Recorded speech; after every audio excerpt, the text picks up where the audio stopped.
Les mesures restrictives assorties à l'état d'urgence ont rendu plus précaires les conditions dans lesquelles vivent les enfants talibés au Sénégal. Le quotidien de ces enfants est chamboulé. Le déroulement de leurs activités bouleversé, surtout celles relatives à la mendicité. C'est l'une des conclusions de l'étude menée par Save the Children sur l'impact de la Covid-19 sur les enfants talibés. Ils ont aussi ressorti le fait qu'ils passaient beaucoup plus de temps en apprentissage, donc confinés à l'intérieur du Dara. Donc leur espace d'épanouissement, les loisirs qu'ils avaient avant étaient beaucoup plus limités. Et ils ont ressorti le fait qu'ils ne pouvaient plus quémander la pitance du soir, par exemple le dîner. Donc ça s'est manifesté par la faim. Le contexte sanitaire a aussi induit plus de violence, d'isolement et de stigmatisation chez les enfants talibés. Selon les résultats de l'enquête déroulée dans les localités de Dakar, Kaffrine, Kolda et Saint-Louis. Compte tenu du fait que c'est des enfants qui n'avaient plus la possibilité de se déplacer comme ils se déplaçaient avant et que les ressources qu'ils allouaient aux maîtres coraniques étaient beaucoup plus restreintes. Donc pour certains, cette violence est manifestée par des punitions corporelles. Pour d'autres, cette violence est manifestée par carrément une violence psychologique.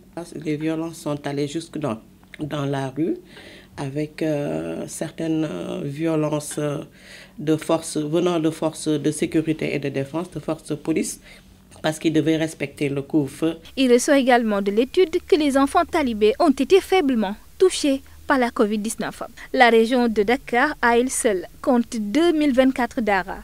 524 parmi ces écoles coraniques pratiquent l'exploitation par la mendicité, selon les dernières statistiques. La capitale sénégalaise est considérée comme étant l'épicentre du phénomène. Depuis son lancement au mois de mars dernier, le plan de protection des enfants contre le coronavirus initié par le gouvernement a permis le retrait de 5330 enfants de la rue, dont les 90% sont des talibés. Jusqu'en novembre, nous avons pu retirer 5330 enfants, dont les 3500 ont été retournés dans leur famille. Le reste ont été retournés dans les daras qui présentaient les conditions meilleures et aussi des enfants étrangers qui sont encore dans nos centres. Jusqu'à ce jour, nous avons pu faire retourner dans leur pays 118 enfants gambiens et bissau-guinéens. La réinsertion sociale des enfants extraits de la rue demeure aujourd'hui la grande équation à résoudre. Un projet d'appui au retrait d'un coût de 15 milliards de francs CFA est en cours de négociation.